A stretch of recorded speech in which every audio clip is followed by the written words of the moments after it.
How do you grow a construction business when it's so hard to find labor? Today, I'm going to show you exactly how to find the best people to perform your projects so that you can scale your business and multiply your income. My name is Daniel Quindemil, founder of I Am Builders, and I'm a construction consultant, and I specialize in helping contractors grow their construction business. And today, we're going to talk about employees, subcontractors, and piece workers. Now, there is an issue going on right now in the market, in the construction industry, where it's so hard to find quality labor. And I remember reading like a few months ago, there was an article that I read, and it hadn't happened yet, but the article was predicting a shortage of labor coming up. And what happened was when the 2008, 2010 recession happened because of the housing market and all that, what happened is a lot of those construction companies went out of business. And typically the owners of construction companies are people in their 50s, 60s that have been in the industry for a while. And a lot of those companies, the people said, hey, you know what? Business is bad. I'm not getting a lot of work. I'm just going to go ahead and retire. Or a lot of those guys closed shop and then they went to go work for another company to finish off their career days or working days just working as an employee. But what happens is when you're a business owner, you typically will invest in teaching the trade to the next generation. What has been happening is there's nobody to teach. There's very, very few mentors and leaders and business owners that are going to teach and invest into people. So when you and I want to hire an employee or you want to hire a piece worker or a subcontractor, it's almost like a coin toss if they're going to be good or not. Now, how do you grow a construction business if it's so hard to find people to actually do the work? Today, I'm going to talk about the 3 ways to do labor. There's employees, there's piece workers, and there's subcontractors.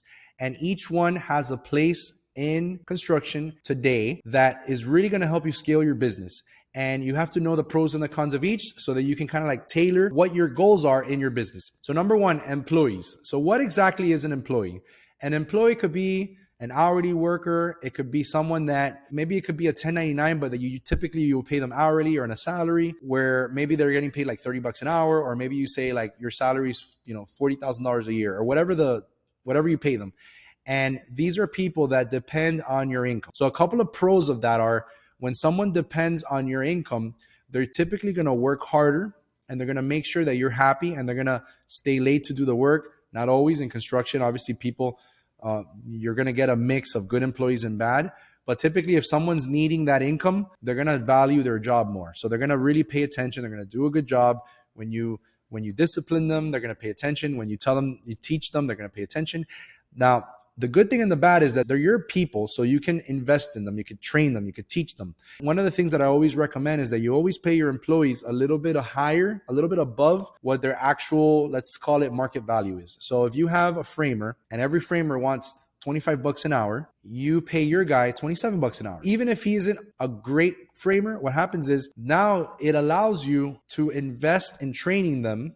Obviously, if you're a framer, you should be downloading your trade into your people so they can get better. You're going to be able to teach them. You're going to train them. You're going to show them the tips and the strategies and the tricks and the things that you can't learn them in a school. You can't learn them in like a trade school. You have to learn them on the job, and you get to invest in these people. What happens in construction is business owners are really cheap and they try to underpay and they try to pay as little as possible. So what happens in the market is workers don't stay in the same company for very long. It's like, if you look at their resume, if they even have a resume, which they typically don't, but if they had a resume, it would be like they work here 3 months and then they work here 5 months and they work here for 6 months and they work here for 2 months, and they just bounce around a lot.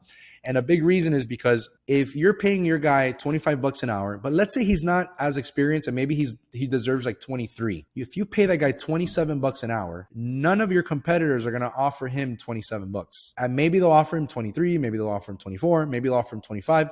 But these guys, if they can get an extra $1 or $2 an hour, they're going to leave you like that. So what you want to do is you want to overpay slightly, just a little bit, so that you can know that, okay, this guy's not going to leave me. I can invest in him.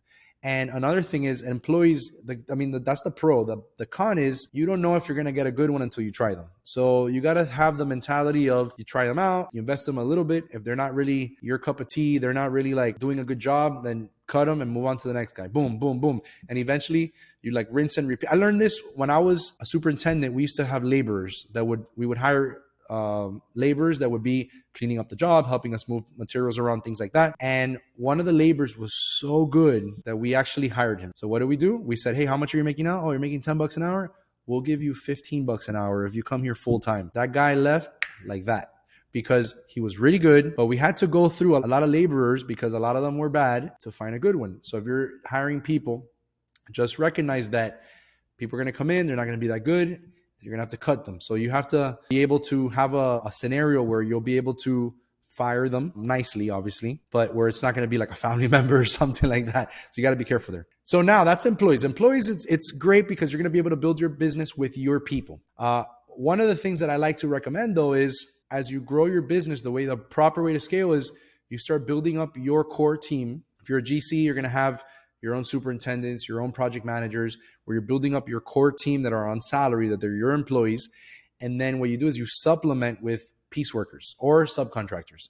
So if you're a subcontractor, you're going to want to use pieceworkers. So a pieceworker is someone who basically does a piece of the job, and they typically will do it in just labor. Although it could be labor and materials, but a piece worker will typically perform a piece of the job or one floor, or you'll hire him for just the drywall, or you'll hire him for just the framing or something like that. Like you'll just do one little piece, or if you're doing concrete, you'll hire them for just the rebar or just the formwork or just the concrete pouring and finishing or something like that.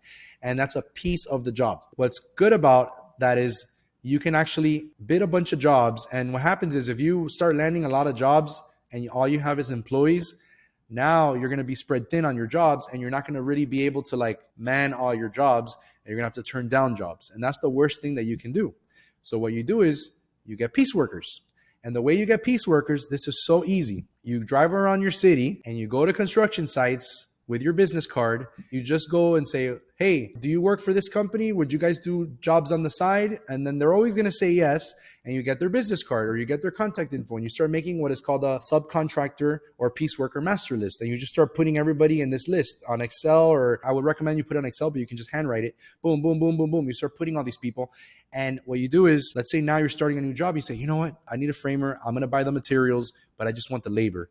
And then what you do is then you could just hire them directly. And then they could just do a piece of the job, and they'll come and they'll say, I'll do it for, $10,000, and you pay them, based on percentage of completion, or you pay them based on certain milestones. Hey, if you're liking this video so far, go ahead and like and subscribe below so that you can get notified every time we release a new video helping you grow your construction business. The difference between a piece worker and a subcontractor is you'll typically subcontract an entire labor, material, equipment, supervision, overhead profit, like a whole scope of a job to one company. And this is typically a company that has all of their licenses, their insurances, that has everything in order, and you're going to give an entire thing to them. So for example, if I'm a GC, I'm going to subcontract the framing. Here in Miami, here in South Florida, we'll do like the metal framing, drywall, and insulation is one package. So I'll subcontract that to one person. I know in other parts of the country, you'll subcontract the whole framing package. So basically as a GC, you become a manager. You're not worrying about materials. You're not worrying about deliveries. You're just basically telling the framer, hey, here are the plans, go build it. And they internally will get their team. They'll do their own material list. They do their own ordering, their own stocking, all that stuff. And you don't have to do it. When you hire piece workers, you have to put your own supervision, your own project managers. You have to order your own materials. So there's a little bit more work. You are going to get better pricing because you're not usually paying for the highest quality in terms of company, workers' comp. You're not paying for like general liability insurance. Even if they might have it, these guys are typically workers that will do a piece of the job as like a side thing. Or maybe they're just piece workers and they do like job by job, like little jobs. And that's kind of how they kind of function in their business as a piece worker. The three levels are typically you'll have your suppliers, then you have your piece workers or your third tier subs, and then you have your subcontractors, and then you have your general contractor, and then you have your construction manager or owner's rep, and then you have the owner. That's typically the ladder of, I guess, authority of your job. Hey, so how are you guys performing your labor? Are you using employees? Are you using subcontractors, piece workers? Go ahead and comment below and let me know. What would be the best way to scale your business? So now, do I use piece workers? Do I use employees? Do I use subcontractors? And the answer is, it depends.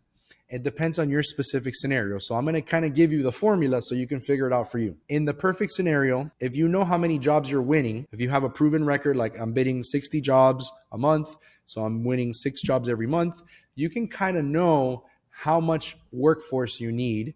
You can also kind of like project, okay, I'm bidding $10 million projects, so I need a big workforce. So now you can project how many people you need. Or maybe you're bidding, $200,000 jobs or $50,000 jobs, and you know what your requirements are. So you can typically not supplement, but you can typically grow your business through employees. But what I recommend is you have your core team, then you have pieceworkers, and then you have your subcontractors that you can use on demand. So you kind of like, imagine you have like a circle here, and then this is your core team where you perform like 50 to 60% of your work. And then the pieceworkers and your subcontractors become your supplemental work. So you get them on demand. If you are a GC, I would just recommend that you just subcontract the whole thing. If you have to be more competitive, you will need to use pieceworkers and employees, which will require more supervision. If it's a commercial job, I typically recommend that you subcontract the whole thing. Maybe you buy like the doors, or maybe you buy certain parts that are easy to do a material list on, but you typically want to subcontract the whole thing for liability, for workers' comp, for supervision, for management. You could build the whole thing with your own employees, but I mean, again, it depends on your company. Do you already have the people? If you're watching this, you might be a smaller company. A lot of our clients are smaller companies. What you do is you can start off with just you find the pieceworkers, start building up your company. You might find a few of those guys that you like, and you might be able to offer them like, hey, come work with me, or reduce your overhead, or don't have an overhead and just always use pieceworkers. And then the jobs you take will only be the ones that you will be able to have a little bit more profit margin so you could pay all this. Again, I'm not even a big fan of taking these like razor thin margin jobs. Your life is going to be much better if you can subcontract entire trades, or if you can get an entire pieceworkers to do certain parts, where maybe you have 3 or 4 companies working on your job instead of having a ton of employees that you have to manage, supervise, you have to pay, use payroll. It's much easier to write just a check than having to calculate payroll and payroll taxes and insurance and da-da-da. It's a lot more work on your end. And best of all, you'll be able to scale your business. It's very difficult to scale your business if you just have only employees. I think the best scenario is you have your key employees. Like if you're a GC, you need to have your superintendents on a salary. You need your project managers on a salary. You need your administrative team on a salary. You need maybe a few employees so you can have like your guy that can do like quick drywall stuff or quick framing, or can come in and do flooring, like a quick touch up. So you're not always dependent on your subs. But what happens is when your subcontractors have a lot of work, they're not going to put you as a priority. So then now you become less of a priority. So that's, again, pros and cons. Your employees, you are the number one priority because you're the sole focus of their income. When you're a subcontractor or a pieceworker, now they're going to have multiple clients, which is okay, but you're going to be 1 out of 10 priorities. So you got to remember that. So there's pros and cons of all this. Now that you have the tools to scale your construction business, I want to give you the whole framework. I want to show you exactly how we're helping contractors get to 8 figures and up. That's $10 million a year in annual revenue.